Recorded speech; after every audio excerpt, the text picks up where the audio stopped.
When Koby goes through the gears, when he fights better opposition, that is when you will see Koby McNamara knock people out. To not like see my son get. For you, how would you like Koby to be remembered? A win. I want to be the next world champion from Leeds, and I'm sure I will be. McNamara! Koby walked into my gym, the smallest blonde-haired little cheeky chappy when he was about 7 or 8 years old. Started doing a little bit of Thai boxing, just like enjoying it, played a lot of football and stuff like that, and then just went from there, just turned over to the boxing world. Koby was a good Thai boxer, he won an English title when he was probably about 10 or 11 years old, and he competed against the best in Thai boxing at the time, so he was always like a natural talent. He's one of them that sort of good at anything in sport. And then when he hit the boxing sort of style, it just clicked, and he just went from there, just getting better and better. Okay. Time! P, how are you feeling? Good 2 weeks. 2 weeks, fresh, already bang on weight, feeling sharp, got a couple of more spars, and then he'll just taper then. Got a good camp, haven't you, Cole? Got a good camp, first 8 rounder. Find a guy from Argentina, so yeah, nice step up for him.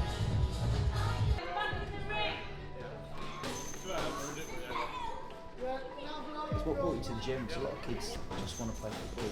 Yeah, so it was my dad really. My dad brought me down.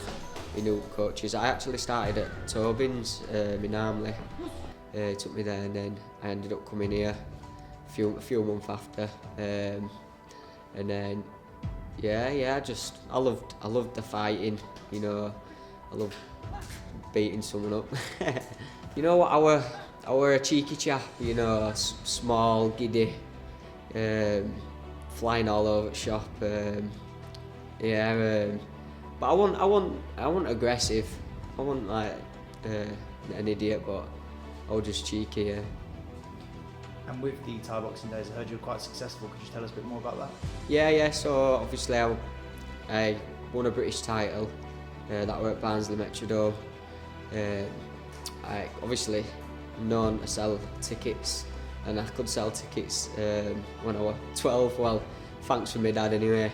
And I was meant to be on at about 7 o'clock, and they put me on one at last ones, and I ended up fighting at about 10:30, 11. So that were a bit of a mad story, and I won. When you come in this gym, he's just part of the furniture, and he always will be. Now this is Koby. I think he feels like it's home, and he can earn a living, and hopefully become a future world champion from somewhere he feels like home. Well, yeah, we're very close. Me and Pete, we've always been close. He's like a brother, like best mate, kind, you know.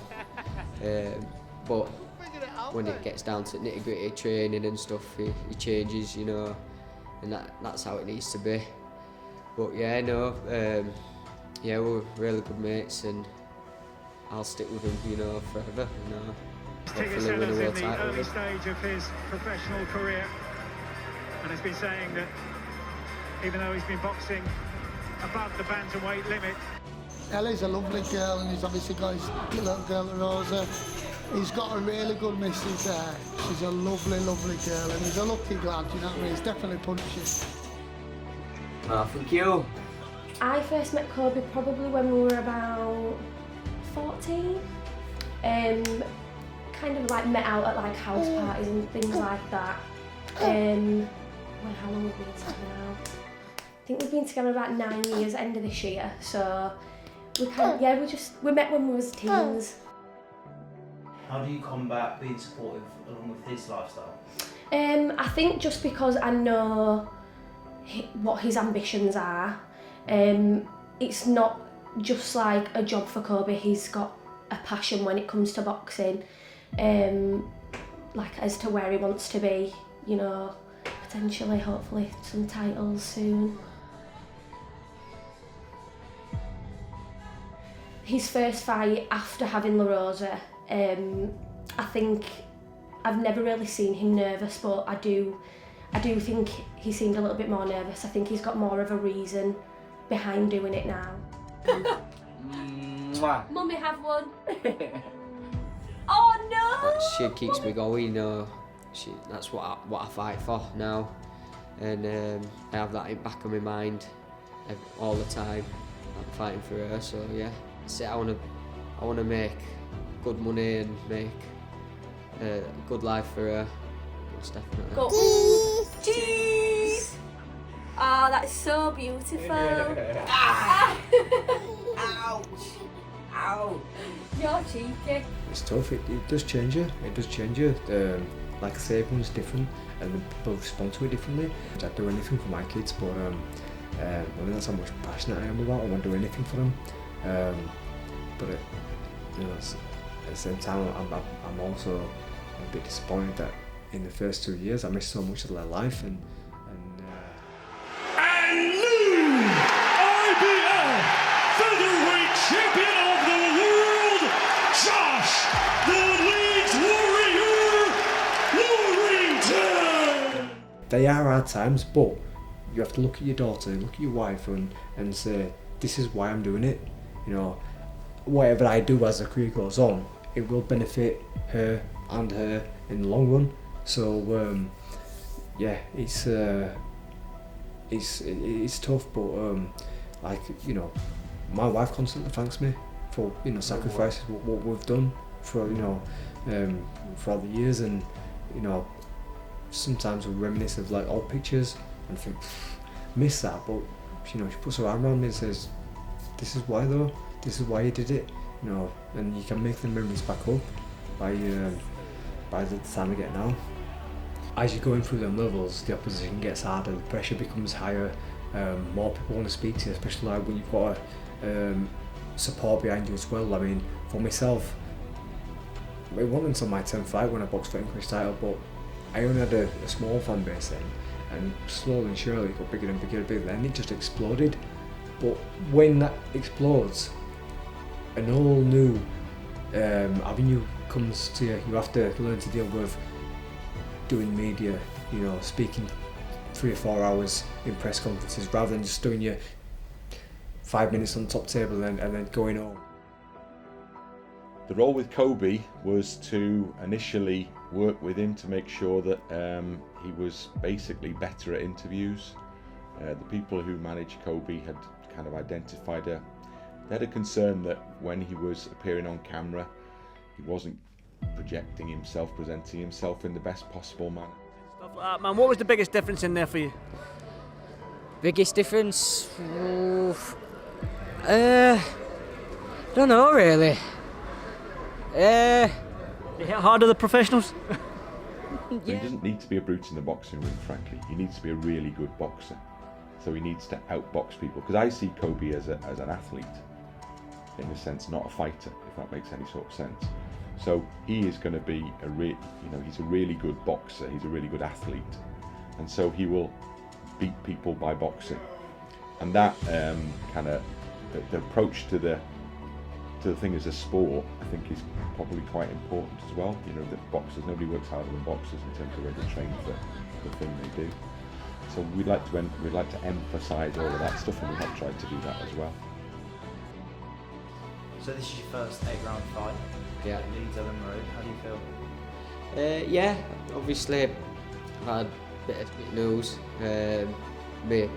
Obviously the opponent who I'm meant to fight has pulled again. It's happened to me like 4 or 5 times now, so it's not ideal, but luckily I've got a replacement. It's not the opponent I want, but it is what it is, and at least it's a fight, you know, and I need to get paid. Just explain to people the annoyance of something like this happening. Yes, obviously, first of all, it's down to, you know, the fans who are paying money. You know, they're paying a lot. It's a lot of money, and it's down to them, you know. I'm fighting for them, you know. But it is what it is. It's so important for a boxer to be able to sell themselves, because boxing's the one sport where it's down to the individual to sell tickets. You know, at Leeds United, there's a whole marketing machine behind the concept of Leeds United. A team of loads working on it on a daily basis, basically sell the club, keep the interest high. But in most cases with a boxer, that doesn't really exist. You know, what we need to do obviously now is to push Koby beyond that community, to get him beyond that fantastic support he's got here in the city, based around the football club primarily, is to expand on that, to build awareness as to who he is, what he's doing, and then because of the type of personality he is, I think he's got a really good chance of being kind of, you know, a high-profile boxer.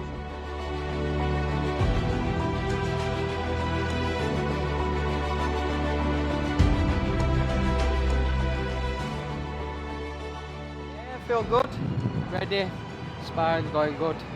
You know, everything's coming together now. Yeah, it's just this last hard week, sparring, and then, yeah, ready to go.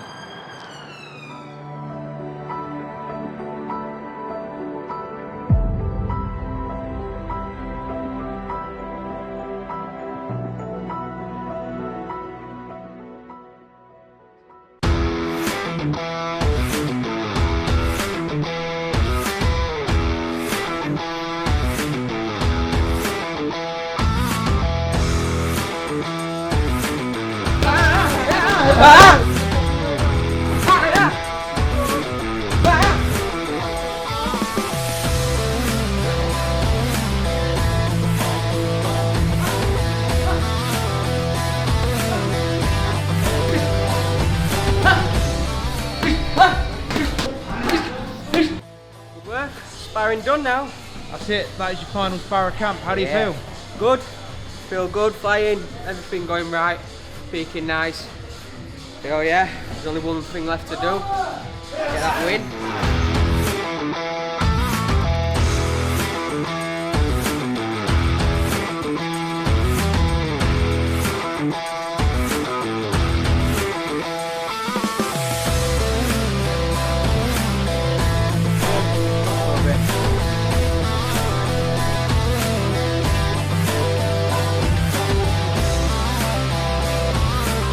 I always come out in numbers, you know, I've got loyal supporters, and it'll only grow more, so yeah, it should be a good night.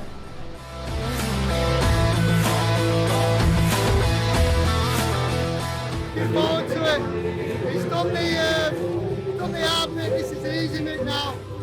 Left no stone unturned, so looking forward to doing the business, getting in there, going through the gears and showing how good he is.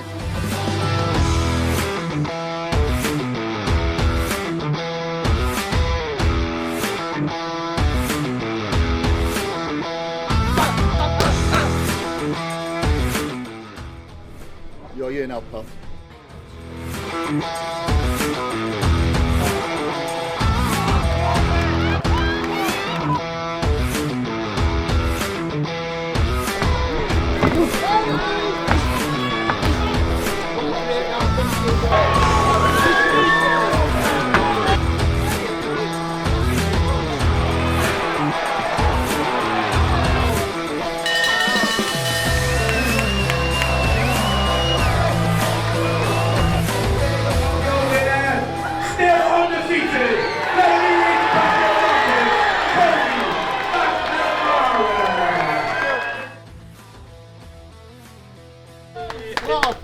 Thank you, mate.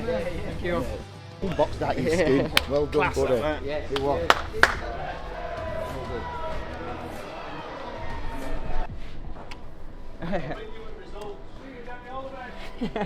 My mum. Emotional wreck. Sorry, I couldn't wait. I couldn't wait to come. I was like thinking, where is he? He's a good lass. He must be his lucky charm because that was his best performance. Oh no, I just like really bad. How do you feel? Happy, but are you proud? yeah. She don't like it. I don't like to go see him. I don't. So nobody's even. She's got camera on there. She's loving it. I mean, Cobes, talk me through that. No, People are go. saying that's your best performance. Yeah, I felt good. Obviously, 8 rounds, tricky opponent, hardest opponent I've had, and I feel like I'm a lot better against better opponents. Like so, yeah, it went well. I'm happy. Yeah, bought it. Right home. You okay? Congratulations. If I've done my job right, I'd like to know Koby is the cheeky chappy from Winmore, come Leeds boxing superstar.